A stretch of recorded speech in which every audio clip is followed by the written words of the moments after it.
आप तो हमें उठाने को तैयार हो गए।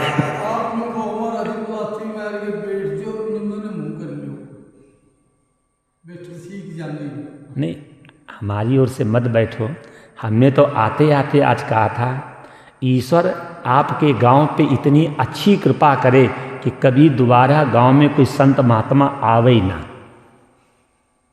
हम तो ये कह रहे हैं ईश्वर आप पे ऐसी कृपा करे जो दोबारा गांव में कोई संत महात्मा आवे ही ना। कौन आवे? गांजा वाले, कौन आवे? नाच कूद वाले, क्योंकि उसमें मन लगेगा। और ये ईश्वर संबंधी चर्चा में अच्छे अच्छे का मन हट जाता है। तुलसी पिछले पाप से हरि चर्चा न सुहाय। इसीलिए मैंने आपसे कहा था पहले बैठो, और आप बैठे नहीं, आते आते वहीं से स्पार्किंग करने लगे। पहले बैठो तो, है कि नहीं? और फिर बात समझ में न आवे तो आप पूछो। ये तो होता नहीं होता है। अब हमने सुना तो कुछ है ही नहीं, और आ करके उल्टा बैठे नहीं, बैठे को उठाने और लगो, तो ये समझदार के लक्षण नहीं। ठीक, मैं निंदा नहीं कर रहा हूँ, मैं आपकी रोटी खा रहा हूँ, निंदा करने का मेरा उद्देश्य नहीं है, लेकिन थोड़ा आपके गांव में आकर के मुझे बुरा लगा।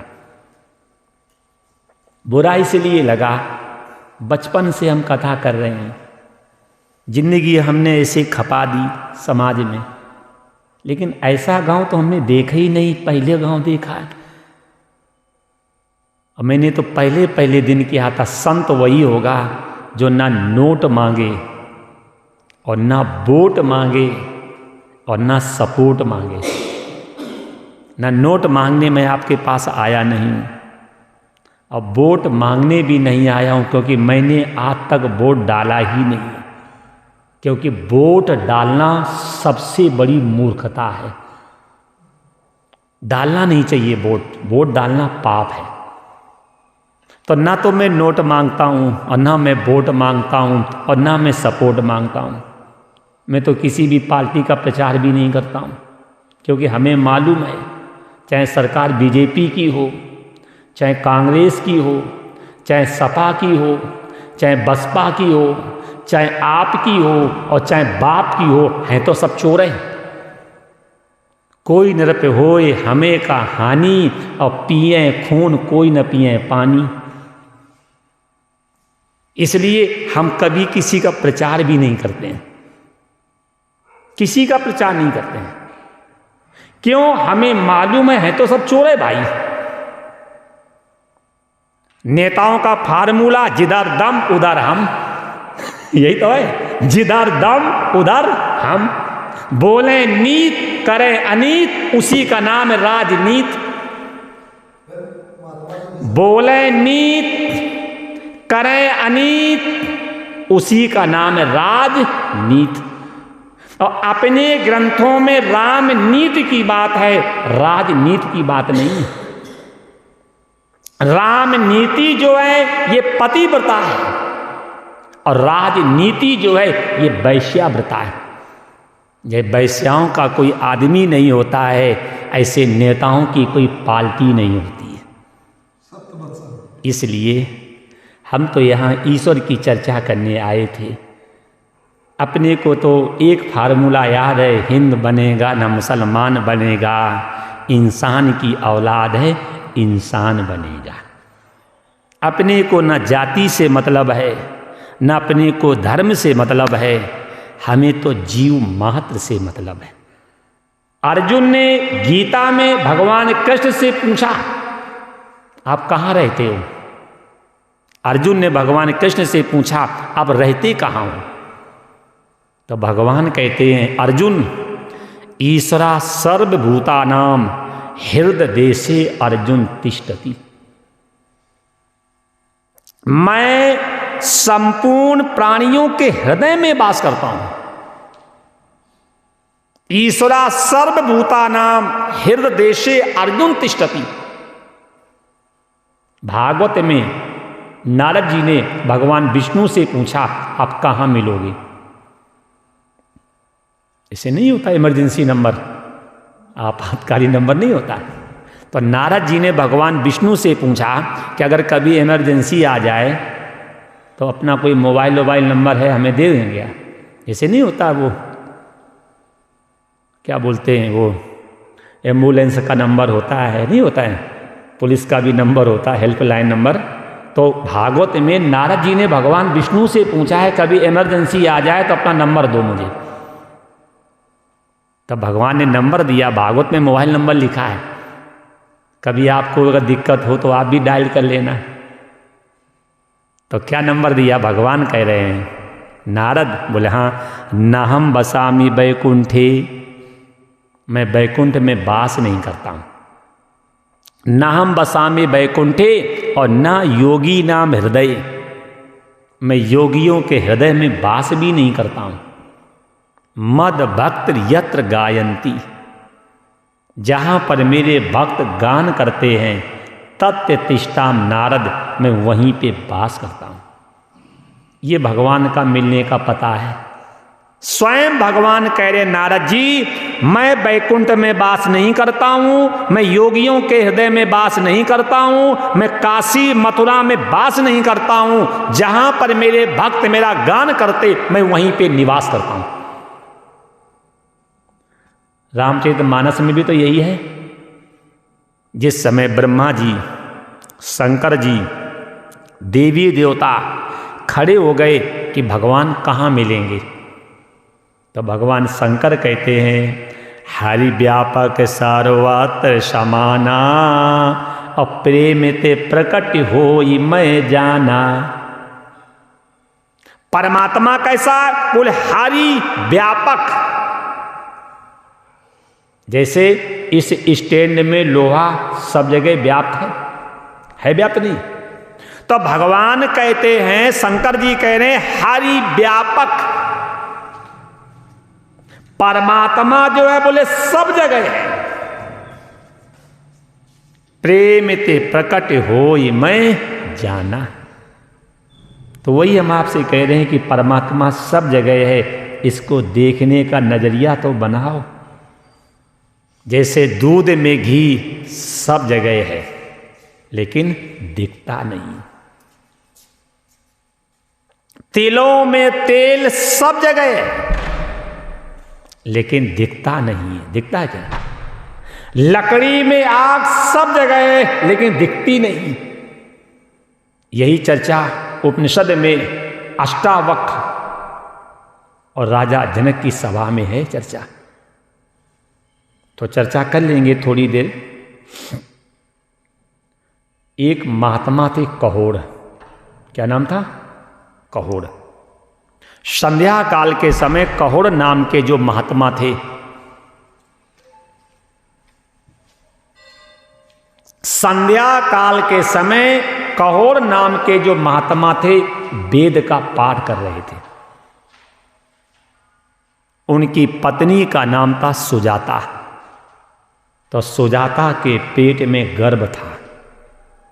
अब पेट के अंदर से बालक बोल पड़ा, पिताजी मिथ्या आलापम ना करूं। बताओ, पहले पेट के बच्चे बोलते थे, अब तो 90 साल के बूढ़े शमशान पे जाने को तैयार हैं, वो भी धर्म की बात नहीं बोलते हैं। पेट के अंदर से बालक बोल पड़ा, पिताजी मिथ्या आलापम ना करूं। पिताजी, रोटी रोटी कहने से भूख नहीं जाती है, पानी पानी कहने से प्यास नहीं जाती है, दवा दवा कहने से बीमारी नहीं जाती है। ये वेद का पाठ करने से जन्म और मृत्यु के चक्कर छुटकारा नहीं पा सकते आप। जैसे रोटी को खाओगे तब भूख जाएगी, पानी को पियोगे तब प्यास जाएगी, जब दवा को खाओगे तब बीमारी जाएगी, ऐसे वेद मंत्रों का सेवन करोगे तब कल्याण होगा। पेट के अंदर से बालक बोल पड़ा, पिताजी को क्रोध आ गया। और क्रोध में आकर के पिताजी ने पुत्र को श्राप दे दिया, जा तू आज जगह से टेढ़ा हो जा। देखो, सच इतना कड़वा होता है। अच्छा बताओ, पुत्र ने कोई बुरी बात कही? पुत्र ने अपने पिता से धर्म की बात कही।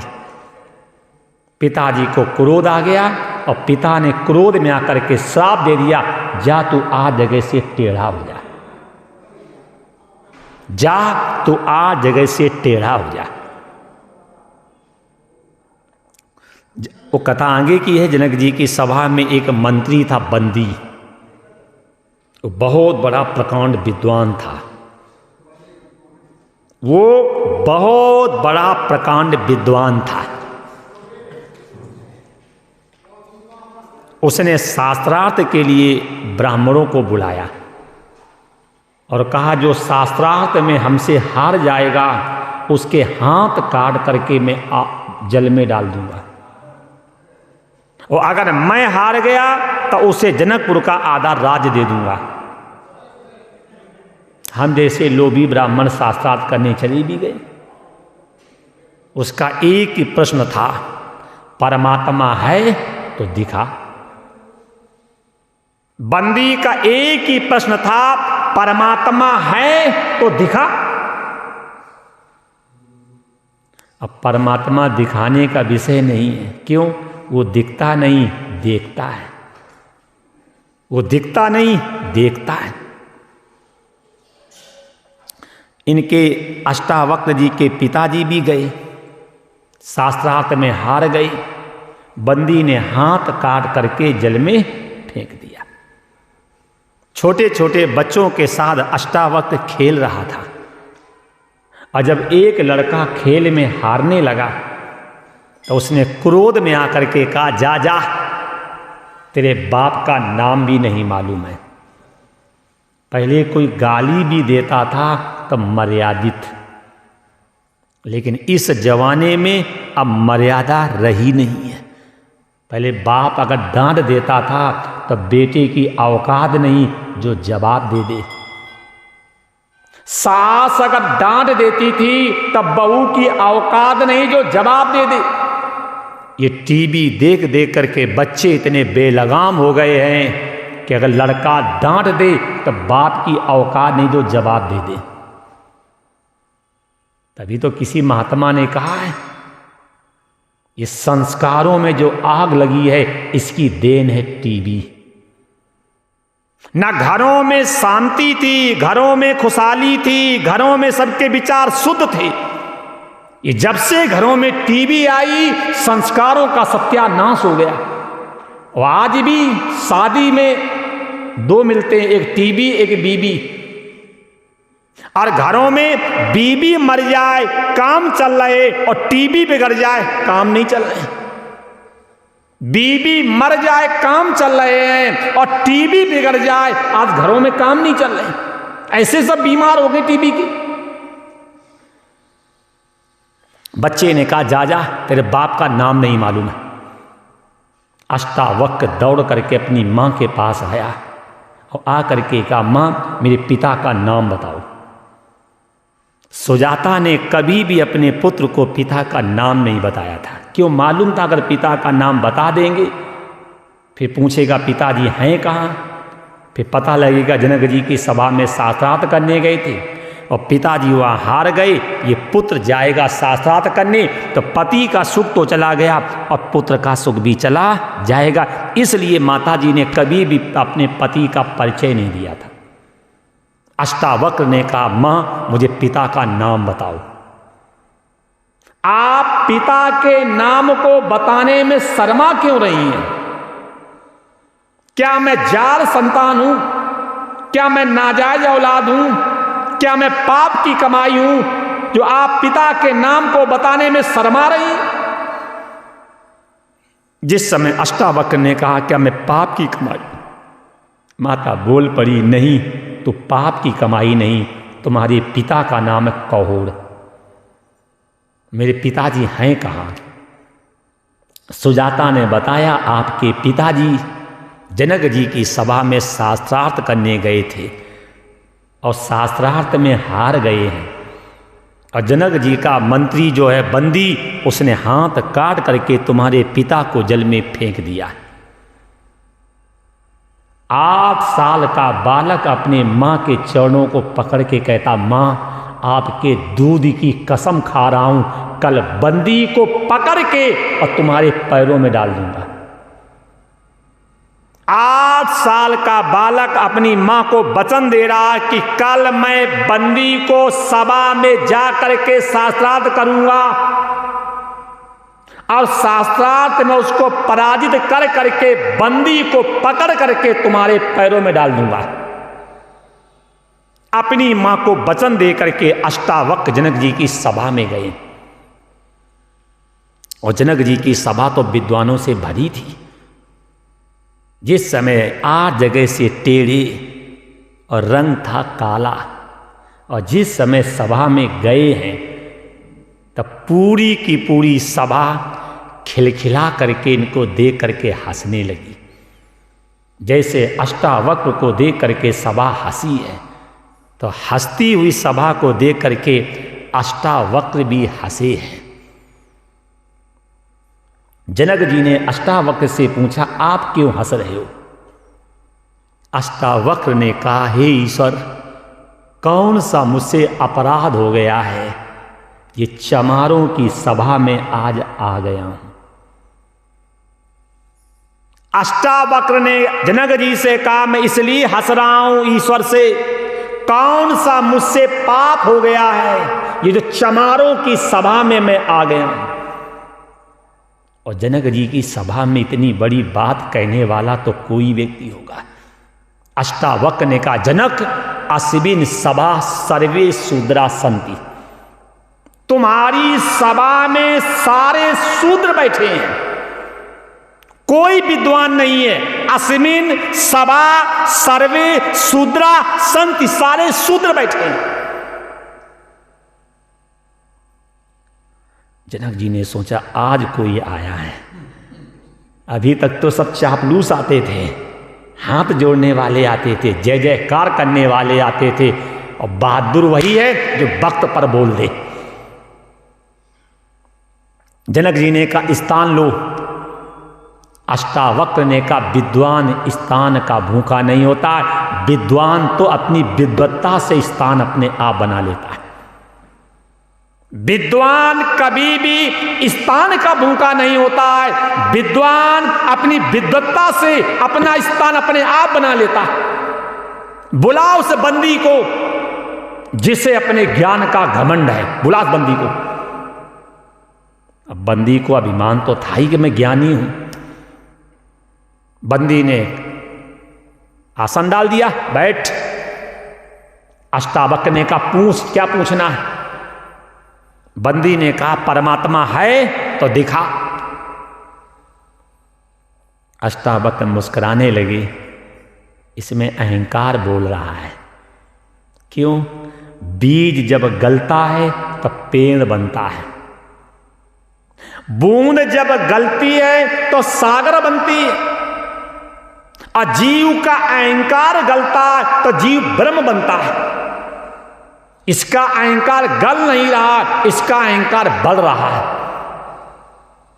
अष्टावक्र ने जनक जी की ओर देखा। जनक, हाँ, मैं बालक हूं और मुझे दूध पीने का शौक है।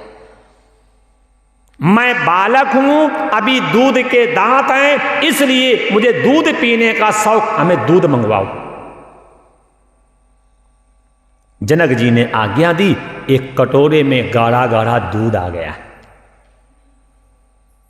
सुनना, ये कथा बहुत काम की है। बाएं हाथ पे कटोरा रख करके दाएं हाथ की तर्जनी उंगली से दूध को घुमाने लगा। घुमाते घुमाते 4-5 मिनट हो गए। और जो अहंकारी व्यक्ति होते बोलते ज्यादा हैं।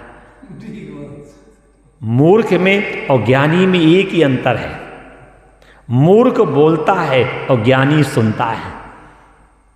मूर्ख बड़बड़ाता है, ज्ञानी मुस्कुराता है। और ज्ञानी के कोई 2 सींग नहीं लगे होते, ध्यान रखना। ज्ञानी के कोई सींग लग जाए ये बात नहीं। ज्ञानी और मूर्ख में यही अंतर है। ज्ञानी मौन रहता है, अज्ञानी बोलता है। अज्ञानी बड़बड़ाता है, ज्ञानी मुस्कुराता है। क्यों मुस्कुराता? इसे समझ नहीं इसलिए मुस्कुरा रहा है। इसको समझ नहीं तभी तो बड़बड़ा रहा है। तो बंदी बोल पड़ा, क्या देख रहा है? अष्टावक्र ने कहा मैं घी देख रहा हूं। बंदी ने कहा मूर्ख, कहीं घी दिखता है? अष्टावक्र ने विनम्र भाव से कहा क्यों नहीं दिखता है, इसमें घी है कि नहीं है? बंदी ने कहा घी तो है। अष्टावक्र ने विनम्र भाव से कहा दिखता क्यों नहीं है? बंदी ने कहा मूर्ख, पहले दूध को गर्म कर, फिर ठंडा कर, फिर जमा, फिर मथ, तब निकलेगा घी। अष्टावक्र ने कटोरे को नीचे रख करके कहा अरे मूर्ख बंदी, घमंडी बंदी, पहले इंद्रियों को तचा, मन की तरंग मार ले बस हो गया भजन। पहले इंद्रियों को तचा, सर्दी, गर्मी, भूख, प्यास, मान, अपमान, इसको पचाना सीख। पहले इंद्रियों को तचा, जब इंद्रियां तच जाएं तो बिल्कुल इंद्रियों को शांत कर दो, जमा दो। और जब इंद्रियां शांत हो जाएं तो मन को एकाग्र कर दो। और जब मन एकाग्र हो जाए तो बुद्धि के माध्यम से मंथन कर। जैसे तिलों में तेल दिखता नहीं, लकड़ी में आग दिखती नहीं, दूध में घी दिखता नहीं, ऐसे सर्वत्र व्याप्त परमात्मा अज्ञानता का आवरण जो लगा हुआ है, कभी परमात्मा सर्वत्र दिखता नहीं। जैसे दूध को गर्म करना पड़ता है, दूध को ठंडा करना पड़ता है, दूध को जमाना पड़ता है, फिर दूध को मथना पड़ता, तब घी निकलता। इसलिए पहले इंद्रियों को तचा। वो तो महाराज जी बार बार कहते हैं कि परमात्मा की चर्चा करो। अब मेरा मन नहीं होता है, क्यों? यहाँ तो जिंदगी भर भूखे प्यासे रहते रहे, संत महापुरुषों की सेवा करते रहे, तो समझ में अब आया है। यहाँ रोज गांजा पिएंगे, रोज बीड़ी पिएंगे, रोज पिक्चरें देखेंगे, रोज पराई माँ बेटी तकेंगे, उनके सामने ब्रह्म ज्ञान की बातें चलेंगी क्या? ये ब्रह्म ज्ञान मालूम किसके लिए है? जैसे सिंघनी का दूध सोने के पात्र में टिकता है। सिंघनी का दूध अगर किसी पात्र में डाल दोगे तो फाड़ के निकल जाएगा। तो ये आत्मज्ञान जो है, जो साधन चतुष्ट हैं, उन्हीं के जीवन में चरितार्थ होगा। अगर हम साधन चतुष्ट हैं नहीं तो ये आत्मज्ञान मेरे जीवन में कभी चरितार्थ हो नहीं सकता। इसलिए मैं आपसे भी कहता हूं, ईश्वर ने अवसर दिया है तो इस अवसर का थोड़ा सदुपयोग करो। एकांत में बैठो तो भगवान का नाम लो, और जब दो चार मिल जाएं तो परमात्मा की चर्चा करो। अकेले रहो तो परमात्मा का नाम लो, और दो चार मिल जाएं तो परमात्मा की चर्चा करो। इससे क्या होगा कि अपने भी समय का सदुपयोग होगा और सामने वाले के भी समय का सदुपयोग होगा। ये ईश्वर ने अवसर दिया है तो इस अवसर का सदुपयोग करेंगे।